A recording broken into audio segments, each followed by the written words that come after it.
नमस्कार दोस्तों, आपका बहुत बहुत स्वागत है प्राइम डिबेट शो में। मैं हूं प्रदीप। 22 जनवरी 2024, जी हाँ, ये वो तारीख है जब राम मंदिर का भव्य उद्घाटन होगा और मूर्तियों में प्राण प्रतिष्ठा की जाएगी। इसके लिए पीएम मोदी और योगी आदित्यनाथ जी को आमंत्रण दिया गया है, लेकिन मिर्ची लगी कांग्रेसियों को, कांग्रेसी नेताओं को कि हमें आमंत्रण क्यों नहीं दिया गया, कैसे देंगे। 20 वकील आपने इसी राम मंदिर के विरुद्ध में खड़ा किया था ताकि ये राम मंदिर ना बन सके। तो दोस्तों, इस कांग्रेस का इतिहास इतना काला है, अब से नहीं, जब से नेहरू थे तब से काला है और अब तक काला ही है। तो दोस्तों, इसी पर अमिताभ अग्निहोत्री जी ने इस काले इतिहास का उजागर किया है, जो आपको देखना अत्यंत जरूरी है। शायद आपको पता हो, शायद ना भी पता हो, लेकिन अगर आपको नहीं पता तो आप ये वीडियो जरूर देखिए, लास्ट तक देखिए। किस तरह अमिताभ अग्निहोत्री जी ने जवाहरलाल नेहरू से लेकर अब तक इनके सारे इतिहासों का काला चिट्ठा खोल के रखा है, और जो इनके प्रवक्ता है त्रिपाठी जी, उनको लज्जित कर दिया है। तो दोस्तों, डिबेट बड़ी मजेदार बनी है, आपको बहुत ही आनंद आएगा। तो चलिए शुरू करते हैं डिबेट वीडियो। Let's start. ये भी परेशान हो गए, हम भी परेशान हो गए, करो फिर। मैं तो खरी बात जानता हूं त्रिपाठी जी। एक विज्ञप्ति, एक एएनआई का बयान, एक ट्विटर पर कहीं कोई बता दे हमको, नेहरू जी से लेके आज तक मैं राम मंदिर के खिलाफ वाले 100 बयान गिना दूंगा क्या? लेकिन राम मंदिर बने ये हमारी आस्था है, जो आज कहा जा रहा पूरे भारत की आस्था है, पूरे विश्व की आस्था है। कांग्रेस भी कह रही है, कमलनाथ सुन रहा, दिग्विजय सिंह कह रहे, सब लोग कह रहे, सलमान जी कह रहे। तब कभी बोले नहीं। तब तो कहते थे भाजपा वाले उत्पात कर रहे हैं। जब ये कहते थे कि रामलला हम आएंगे मंदिर वहीं बनाएंगे, तो आप मुस्कुरा के तंज करते थे कि रामलला हम आएंगे मंदिर वहीं बनाएंगे, तारीख नहीं बताएंगे। नहीं, आज कह रहे हो न्योता नहीं मिल रहा, बताइए त्रिपाठी जी। हाँ अमिताभ जी, बिल्कुल आस्था का विषय है मंदिर, और आस्था का विषय ही रहना चाहिए, राजनीति का विषय नहीं जी। राजनीतिक पार्टियां राजनीतिक विषयों पर अपने स्टेटमेंट जारी करती हैं और राजनीतिक वक्तव्य भी उनके आने चाहिए, लेकिन आस्था के मामलों पर राजनीतिक वक्तव्य नहीं आने चाहिए। ये कभी भी नहीं आने चाहिए। इसी की मांग करती है कांग्रेस पार्टी, और राजनीति और आस्था में अंतर है, और दोनों चीजों में अंतर रहना चाहिए। लेकिन कमलनाथ, दिग्विजय सिंह, सलमान खुर्शीद अयोध्या पे बोल रहे हैं। हाँ, अयोध्या पे ही बोल रहे हैं। इसलिए बोल रहे हैं क्योंकि भारतीय जनता पार्टी जिस तरह से आस्था के मुद्दे को राजनीति का मुद्दा बना रही है, वो पूर्णतः निंदनीय है। ऐसा नहीं होना चाहिए। हम भी सनातनी ब्राह्मण हैं, हम भी हिंदू हैं, हम भी राम को प्यार करते हैं, रामनवमी और दशहरा मनाते हैं, लेकिन इस पर राजनीति नहीं करते हैं। राजनीति का यह मुद्दा नहीं हो सकता है। लेकिन अगर जो आप इसकी राजनीति ही कर रहे हैं, और जिस तरह से, क्या प्रधानमंत्री का पद राजनीतिक पद है, राष्ट्रपति का पद गैर राजनीतिक पद माना गया है संविधान में। आप राष्ट्रपति जी को निमंत्रित करिए, लेकिन चूंकि आप दलित विरोधी हैं, राष्ट्रपति जी को नहीं बुलाएंगे। कांग्रेस पार्टी का राष्ट्रीय अध्यक्ष दलित है, इसलिए आप कांग्रेस पार्टी को निमंत्रण नहीं देंगे। इस तरह की जब चीजें आप करेंगे तो निश्चित तौर पर टारगेट और घेरे में आएंगे, और आपको सवाल का जवाब देना पड़ेगा। कांग्रेस पार्टी के राष्ट्रीय अध्यक्ष का दलित होना, एक मिनट, बाकी सबको बहस मिलाऊं। कांग्रेस पार्टी के लोगों को इसलिए निमंत्रण भी नहीं मिलना चाहिए, मेरी अपनी व्यक्तिगत राय ये थी, क्योंकि सोनिया जी, राहुल जी, प्रियंका जी, खड़गे जी तो अभी नए नए, छोड़ो ये पुराने थे लोग, कभी फैजाबाद तक गए, रामलला के दर्शन नहीं किए, ₹1.25 के बतासा नहीं चढ़ाए, कभी नहीं चढ़ाए। किस मुंह से आप मांग रहे हैं निमंत्रण? और आपके राष्ट्रपति को बुलाया जाना चाहिए था, कांग्रेस को इतिहास में झांकना चाहिए। आपके पूर्व थे पंडित जी, नेहरू, जवाहरलाल नेहरू, मुफ्ती साहब को याद होगा, रावत साहब को याद होगा। जब भारत का राष्ट्रपति सोमनाथ गया था तो पंडित जी ने लक्ष्मण रेखा खींची थी कि नहीं खींची थी? तू में हुई थी कि नहीं हुई थी? चिट्ठी में दर्ज है विरोध नेहरू का। लेकिन वो तो धन्य है राजेंद्र बाबू, जिन्होंने कहा हम इस बात को नहीं मानते। जवाहरलाल जी तो बांस पर उछल रहे थे कि नहीं जाना चाहिए राष्ट्रपति को, ये पूजा पाठ में नहीं पढ़ना चाहिए। अच्छा जी, आज कांग्रेस कह रही है कि राष्ट्रपति को बुलाओ। आज राष्ट्रपति को नहीं बुला, गजब कर रहे हो महाराज। तब राष्ट्रपति जा रहा था तो जवाहरलाल जी को तो कष्ट था, अब कह रहे हो राष्ट्रपति बुलाओ। इसीलिए जनता को भरोसा नहीं रहा। मित्र, बुरा ना मानना, आपने गड़बड़ इतना कर रखा है, इतना रायता बिखरा दिया है ऐसे मुद्दों पर कि उसको समेटना मुश्किल हो गया। भाई, हर पढ़ा लिखा आदमी पूछेगा जवाहरलाल ने क्यों आलोचना की, खुद नहीं जा रहे थे, राजेंद्र बाबू को जाने में क्यों रोक रहे थे? सोमनाथ कोई गाजा पट्टी थी कि वहां नहीं जाना चाहिए? क्यों नहीं जाना चाहिए था सोमनाथ में? अब मैं उस भाषण का उल्लेख अभी यहां करूंगा नहीं कि पंडित जी ने क्या भाषण दिया। जवाहरलाल जी को उत्तर था उनका भाषण, बड़ा लंबा भाषण दिया था राजेंद्र बाबू ने। ये सो कॉल्ड सेकुलरिज्म था जवाहरलाल जी के दिमाग में, उसका उत्तर उन्होंने दिया था। सारे जाले साफ कर दिए थे राजेंद्र प्रसाद ने। इसलिए कांग्रेस को कम से कम यह हक नहीं। और कांग्रेस सब बड़ी भाई है, INDIA में बड़ी है ना, बहन मानो भाई मानो कुछ मानो, उसने पूछा डीएमके से कि आप फिर वही गलती कर रहे हो जो हम सुप्रीम कोर्ट में करके आए मनमोहन सिंह के समय में कि राम फिक्शनल है। राम फिक्शनल भी है, राम पैदा नहीं हुए। अब उन्हें न्योता दो हमको। आप क्या करोगे न्योते में? जब राम पैदा ही नहीं हुए तो आप जाके क्या करोगे न्योते में? आप टीवी भी बंद करके बैठो उस दिन, क्यों देख के क्या करोगे? वो तो हमारे जैसे लोगों के लिए ठीक है जो कहते हैं भाई प्रकट कृपाला दीनदयाला कौशल्या हितकारी। आपने तो लिख के दे दिया था सुप्रीम कोर्ट में राम सेतु के मसले पर सुब्रमण्यम स्वामी केस में कि राम नाम का कोई व्यक्ति नहीं जन्मा कभी। भारत की हजारों साल की परंपरा ही आपने नकार दी मित्र। राम नहीं जन्मे तो फिर जन्मा कौन? कृष्ण नहीं जन्मे तो कौन जन्मा फिर?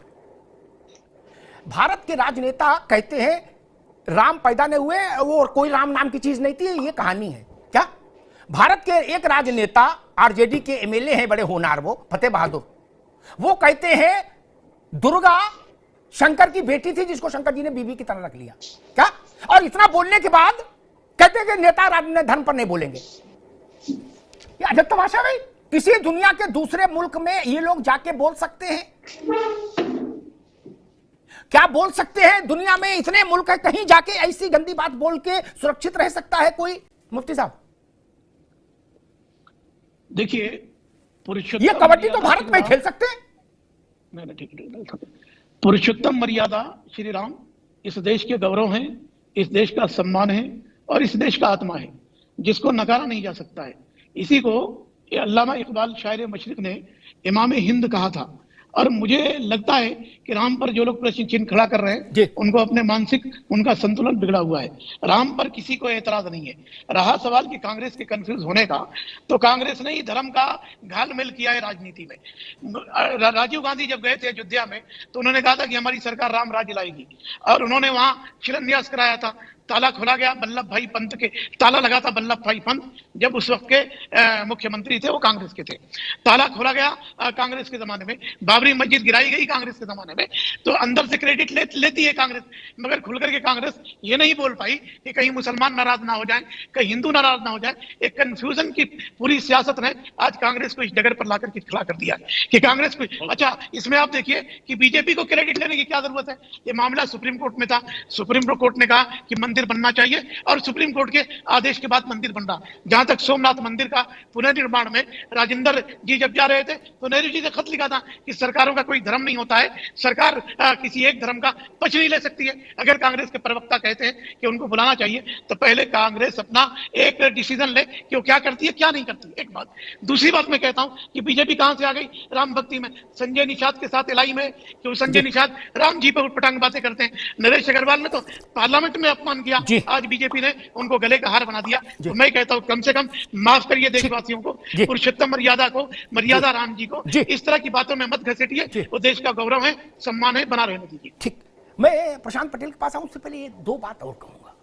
मैं इस तर्क से सहमत नहीं कि बीजेपी कहां से आ गई। बाकी लोग अयोध्या को बहुत बाद में फॉलो किए होंगे, अलग अलग स्टेज पर किए होंगे। मैं पहले दिन से फॉलो कर रहा हूं, जिस दिन से पत्रकारिता में आया। और अयोध्या राजनीति का विषय भी तभी बना जिस समय मैं पत्रकारिता में आया, 88 में, एक साल ऊपर नीचे रहा। पालमपुर अधिवेशन में बीजेपी ने उसको एज ए रेजोल्यूशन अडॉप्ट किया। ये बात मौलाना साहब को भी याद रखनी चाहिए, मुफ्ती साहब को, और बाकी लोगों को भी। किसी देश की किसी पार्टी ने यह साहस नहीं दिखाया कि अपने कार्यकारिणी के प्रस्ताव में लिखे कि हम अयोध्या में भगवान राम के भव्य मंदिर निर्माण के लिए संकल्पबद्ध हैं।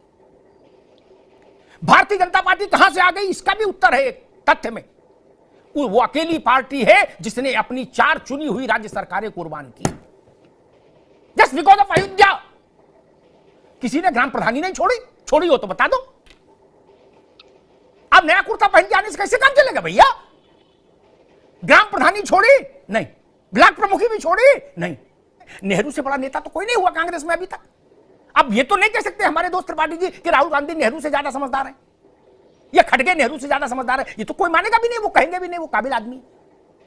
जब मूर्ति रामलला का प्राकट्य हुआ, मौलाना साहब आप भी समझो इसको, मुफ्ती साहब, 1949 में गोविंद वल्लभ पंत चीफ मिनिस्टर थे। जवाहरलाल जी को पता लगा, उन्होंने, अब यूपी की भाषा में क्या बोलना चाहिए मैं बोलूंगा नहीं, टीवी ठीक नहीं, इतना कड़ा पत्र भेजा गोविंद वल्लभ पंत को, बिल्कुल तू में टाइप का। ये क्या तमाशा है, क्या ड्रामा है, हटाओ फेंको मूर्ति फूर्ति। ये तो भला हो गोविंद वल्लभ पंत का। उनने कहा पंडित जी मेरे बस का नहीं, मेरे बस का नहीं।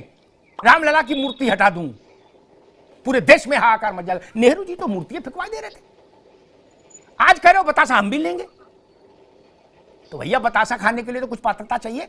पर मैं ये और नई बात कहता हूं त्रिपाठी जी, प्रशांत पटेल ने धुन्नीपुर की जिक्र किया, मैं और कहता हूं, चलो धुन्नीपुर छोड़ो, मेजोरिटी का एक विकल्प दे देता हूं, है अयोध्या चलो ये लोग ले गए, प्रैक्टिकल बात करो, मथुरा में कृष्ण जन्मभूमि मुक्त कराने के आंदोलन में शामिल हो जाइए, खड़गे जी को बोलिए जाएं, क्या एच एस रावत भी जाएंगे साथ में, मथुरा में आंदोलन के प्रति समर्थन व्यक्त कर दीजिए, सोनिया जी जाएं और वहां पूजन करें, जगह हो जाएगी।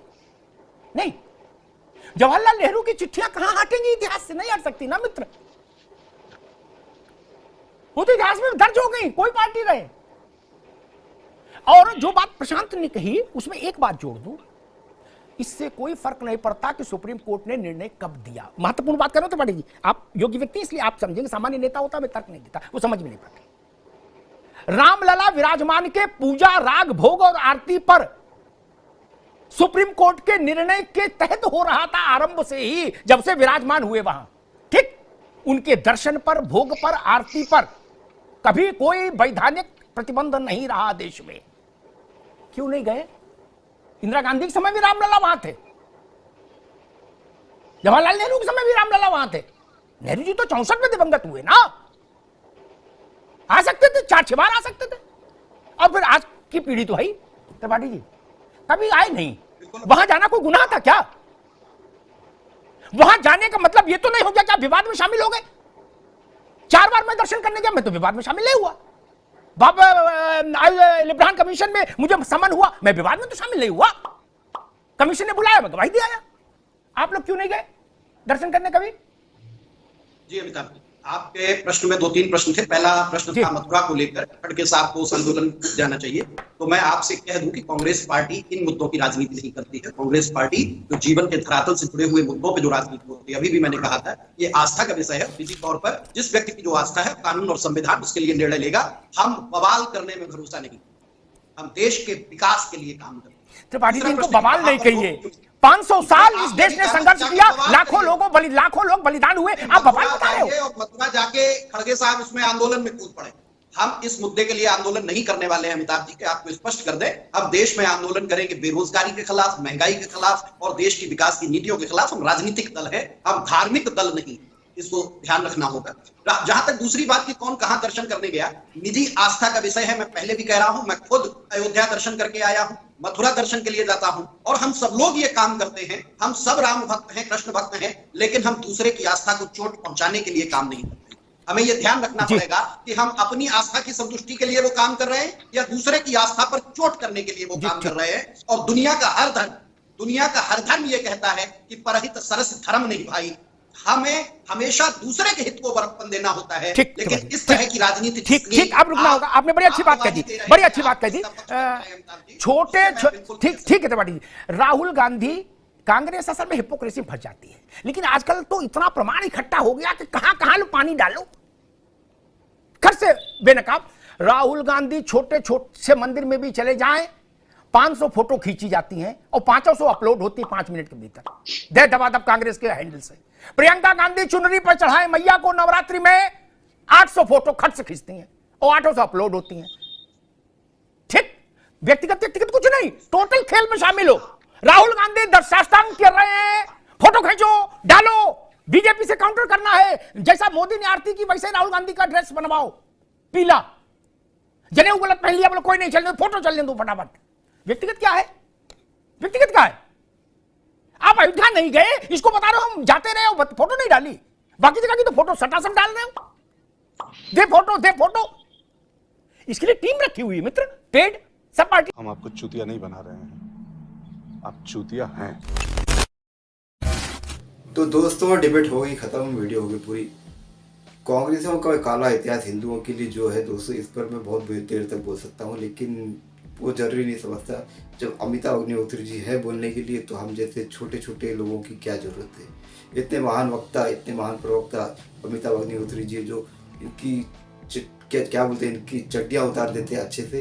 जब ये बोल रहे हैं तो हमें कुछ बोलने की जरूरत नहीं पड़ती, लेकिन मजबूरी दोस्तों, वीडियो अगर शुरू करना है तो थोड़ा बोलना जरूरी है, ताकि आपको रूपरेखा मिल जाए वीडियो की कि वीडियो में क्या होने वाला है। तो उम्मीद करता हूँ दोस्तों ये डिबेट वीडियो आपको पसंद आई होगी और मेरा कंटेंट ये वीडियो और ये मेरा काम आपको पसंद आया तो चैनल सब्सक्राइब करते जरूर जाएंगे। मिलता हूँ आपसे अगले वीडियो में, तब तक के लिए जय हिंद, वंदे मातरम।